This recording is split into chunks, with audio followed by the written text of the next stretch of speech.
Hello and welcome to Vampire Therapist. If you'd like to check out the game, there is a link in the description, and this is basically where you yourself become a therapist for vampires. Yes, indeed, and they are indeed using real techniques from actual realistic therapy, and I think this is extremely interesting, and the voice acting is fantastic. I think the script is really good. And so as I said, link in the description. They've just come out with a new content update, which was completely free, by the way. It's called Blood of Troy, and that has a completely new story that you can experience. And let's go. My name is Sam Walls, and I'm a dead man. Well, kinda dead at least. See, I'm a vampire. Now, if you think that means all that Dracula hooey, like hissing, wearing skin-tight leather, and hunting mortals for sport, I wouldn't blame you one bit. That's exactly the sort of thing I did in my younger years with my former gang. And let me tell you, a vampire who's good with a gun can be a real terror. I got lucky, though. I met some kind mortals who saw beyond my fangs. They taught me my letters and showed me how my thinking was keeping me from finding any kind of peace. After they passed on, I roamed America's majestic wilderness for nigh on 90 years, figuring out myself and what it means to be a vampire. And I found revelation. What I realized was, it ain't fangs that make us monsters. It's the self-defeating ways we think. Anywho, as the world started getting smaller, my old vampire gang tracked me down. Them being my kin, I wanted to help them see the world like I did, but they still have the same monster mindset I used to have.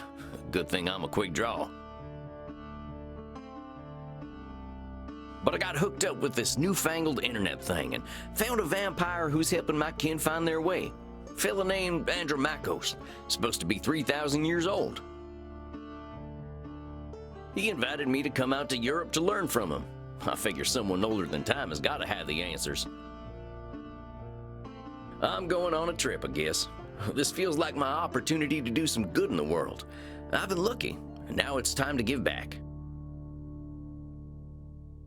Vampires ain't monsters. Or at least, they don't have to be. And come hell or high water, I'm gonna prove it to them.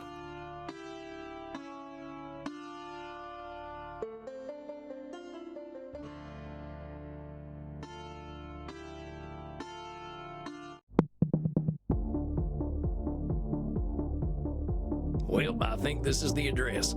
Number 27, Clean Flitter Mouse Streeb? Sure is a hell of a lot of ruckus for this time of night. People stay up late here. Wait a minute, these folk are vampires. Better watch myself. Guten Abend, folks. Sprechen Sie English? Ja, hello, Alta. Are you here to party with us at the hottest club? I can cut loose. What kind of party is this? The kind where we dance all night and get sexy. Oh, here are them kind of vampires. Ach so, there are better things to suck than blood, are there? Although we have to get past the bouncer first. If we do not, I'm thinking our night is ruined. Oh, wait a sec. There's something about what she just said. I can feel it. It reminds me of one of my revelations about the funny patterns in the way we vampires think. Well, let's see. One type of thinking I noticed I called hot branding. That's when we brand ourselves with names we can't get rid of. There's high noon mind. That's when we treat a situation like it's a do or die showdown. And there's saloon thinking. That's when we act either helpless or invincible, like we've just drunk a pint of moonshine. I can always check my journal if I need examples. I kept all my notes about the funny ways we vampires think in there. I think I know which one of them funny ways they're thinking in, though. Hold on, compadres. You seem like the kind who can make their own fun. I don't want to have my own fun. Imenach is the only place to be on Friday night. Amigos, you're putting too much weight on this thing. It's a nightclub, not a high noon showdown. The night's full of possibilities. Reinhardt, I don't know what this means, but I like the way the sexy American talks. You make us think that maybe it is better we haven't gotten into the club. because we are now meeting you. Hey, if meeting me makes your night better, I'm glad we met. I really gotta find Andromachos, though. You have to get past the bouncer. He decides who gets in and who doesn't. And he hasn't looked our way all night. Maybe I'll have a little word with him. Excuse me, friend. I hear you're the man to talk to around these parts. I'm here to see Andromachos. Have fun, mate. Hey, thanks, amigo. You have yourself a fine night, you hear? Cowboy, what about us?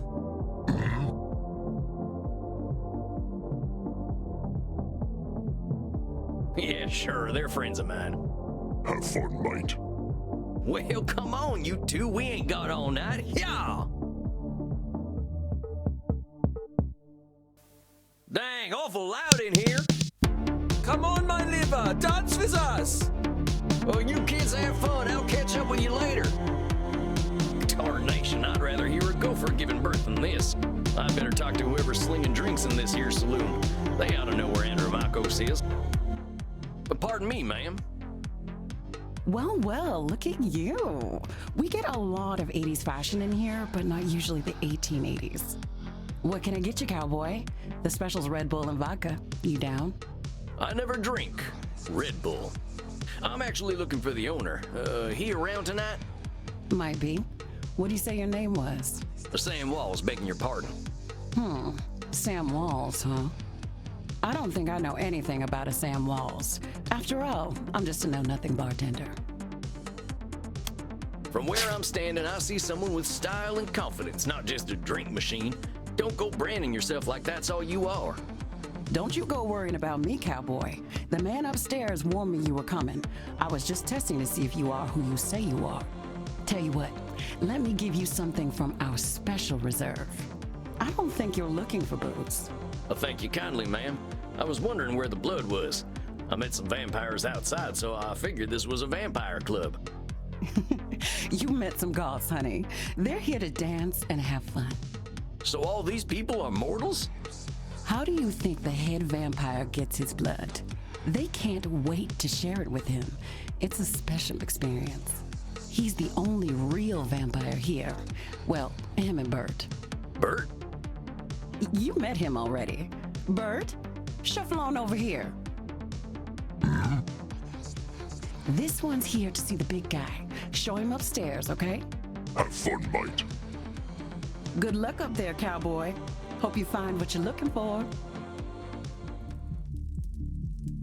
Howdy. It's Sam Walls to see you, sir. The guy who's been sending you all them V-mails. Yes, I know who you are, Samuel Walls. You have come here because you believe you can help our kin. The question is, are you first able to help yourself?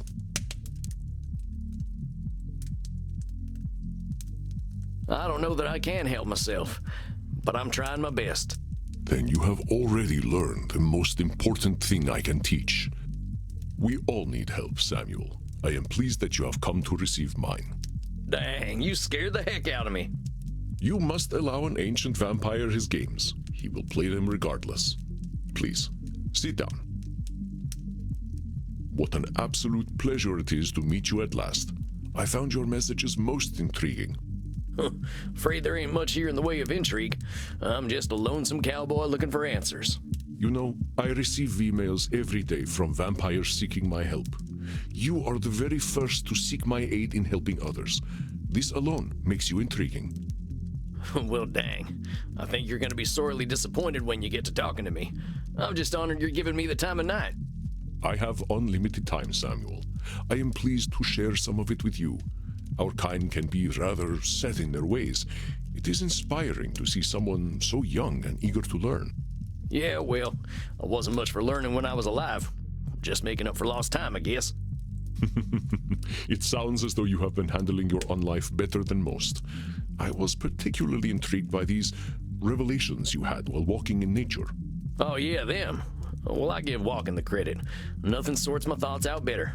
After a few decades, I started seeing patterns in the way we vampires think. Can you explain some of these patterns? I've tried to explain them to other vampires, but it ain't never gone well. I can try, though. See, we tend to assume certain things just because we've been believing them since we were alive. Or we decide the world's against us just because we're hungry or tired or something. And when we start tackling problems that ain't real, we ain't fixing our real problems. That make any kind of sense? Fascinating, Samuel. These revelations that you had in the woods, mortal psychologists have a term for them. They are called cognitive distortions. Cognitive whoozy what now? Cognitive distortions. They are exactly as you described them. I will explain in a moment. Please, tell me about these specific revelations you had. Well, I noticed how we stress ourselves out by making everything a battle of do-or-die absolutes. High noon mind, I call it. Like that feeling you get right before a big shootout. I must confess I have no experience with this feeling. I engaged in mortal combat long before the age of gunpowder. But the sentiment you describe mirrors the words of my old friend Marcus Aurelius. He used to say that the magnitude of life's challenges often turn us into our worst selves. You mean Marcus Aurelius, the Roman emperor? Of course, his name was Marcus. Marcus was a bedroom name. You mean you and the emperor were... It was ancient Rome. Penetration was similar to a handshake. My apologies. I somehow forgot you were American. But let us discuss this high noon mind. I believe we can broaden your definition. Mortal psychologists call this phenomenon of binary thought polarized thinking, but I like to call it Nosferatu thinking. Nosferatu thinking? It means you are thinking in black and white. I get it. That's pretty funny. I believe it encompasses the breadth of the distortion. One is not flatly weak or strong, good or evil, smart or stupid, a success or a failure. The truth is far more complex and colorful. Not every high noon gunfight ends in oblivion, correct? Yeah, that's true. Getting shot still ain't fun, but it ain't the end neither. A perfect example, Samuel. Now, try to catch me using Nosferatu thinking. I will give you a series of statements, and one of them will contain Nosferatu thinking. I will repeat them if you miss it. If I do not drink blood, I will surely die.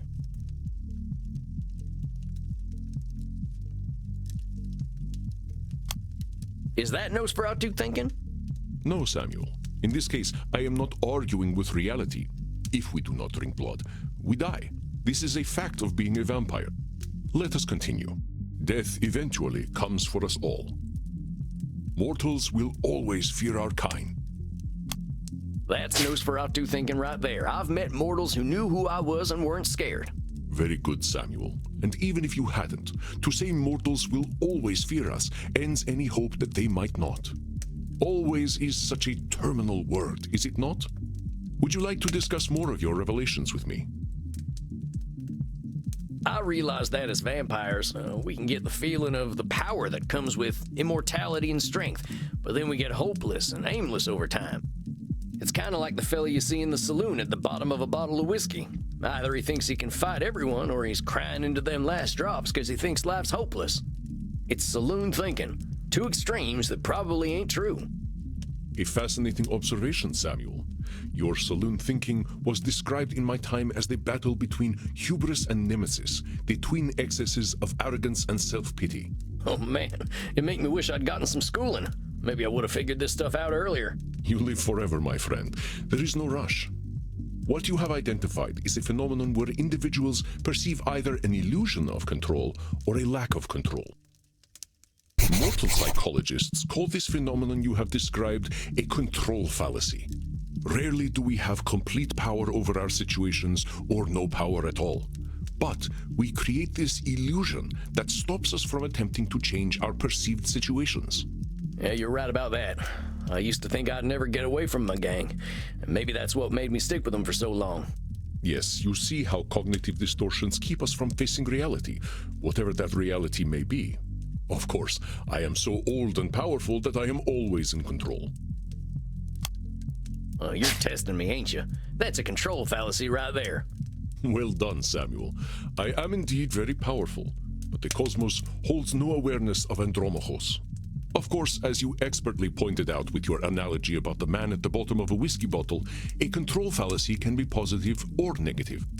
Listen to my next few statements and try to find a control fallacy. Simply let me continue if you do not detect one. The sun will eventually burn out. I will roam a cold, dead earth, and there is little I can do about it. My kitty cat died. I shall be lonely forever. I'm sorry about your sweet kitty, but you could always pick up a new one. Or there's lots of them just waiting for a loving home, so you don't need to be lonely. It was just an example, Samuel. Well spotted. But I do speak from experience. I felt this way once when a pharaoh I was dating had our cat mummified. I went into a murderous depression that nearly decimated the continent. But I had the power to help myself all along by adopting a new friend in need of a home. Oh, dang, don't let me get on your bad side. I doubt you shall see it, Samuel. Did you have more revelations to tell me about? See, I used to be in a gang. They were my whole existence. If you asked me who I was, I would have said, I'm a murdering bastard. Once I got away, I realized how small-minded that was. I was Sam before I was a murdering bastard, but that's how I was choosing to brand myself. My old gang's still around, and they're still branding themselves like that. They can't see themselves as anything but killers. Very astute, Samuel. I favor the clinical term, however, which is labeling. You correctly discovered that labeling is a reductive act. When we call ourselves names, even if we find them accurate, we create prophecies we are doomed to fulfill. For millennia, I thought of myself as a killer. It was not untrue that killing was how I made my way in the world. I was an unstoppable warrior and assassin. But with this label, I limited myself for ages. I did not only kill people, I also killed potential aspirations I might have had. See whether you can catch me doing some labeling in my next few statements. I am so old, I am ancient. Call me whatever you like, but don't call me late for dinner. How shall I describe myself? Yes, I am a mass murderer. Well, that's about as clear a labeling as it gets. Yeah, we vampires tend to do a lot of killing, but reducing ourselves to killers ain't doing us any favors. Excellent, Samuel. You are correct. Labels can be cages that we lock ourselves in. I was a mere murderer for most of my existence because that is how I labeled myself. Yeah, I did the same thing. Sam Walls, the murderer, reprobate, and good for nothing. Those are not how I would describe the Sam Walls I see before me. Did you have more revelations to tell me about? I think that's all of them. Or at least the ones that were the most obvious to me. That you recognize the concept of cognitive distortions at all is most impressive, Samuel. What took me nearly 3 millennia to understand took you merely 2 centuries. Oh, come on, you're just flattering me. I'm just a dope stumbling his way through one life. Are you now? Tell me, Samuel, what kind of cognitive distortion are you exhibiting when you call yourself a dope? Yeah, I'm doing some labeling. I gotta watch myself, huh? As long as we retain any humanity, we will have cognitive distortions. What we are aiming for is not to become perfect beings, but to understand and accept ourselves.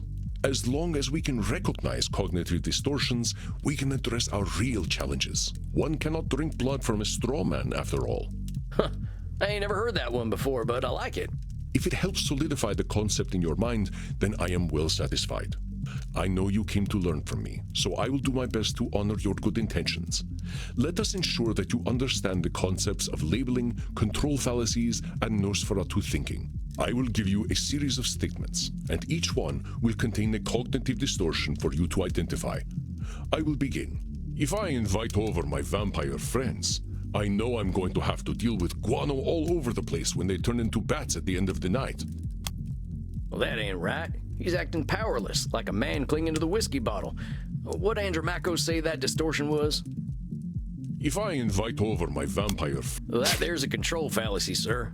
You're acting like you've got no control, but you could lay down some ground rules for guests, or some newspaper.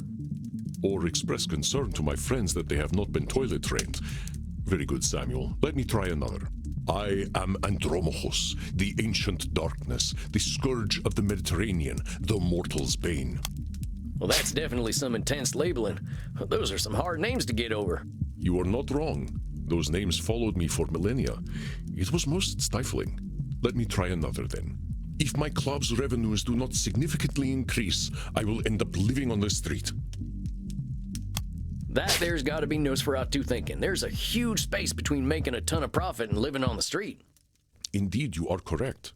I run my club at a considerable loss, but 3,000 years of banking interest means that money is not really an object to me anyway. Samuel, now I am not only intrigued by you, but also impressed. I would very much like to teach you my ways, but I must demand something of you first. Anything. I'm here to learn. You must receive therapy yourself.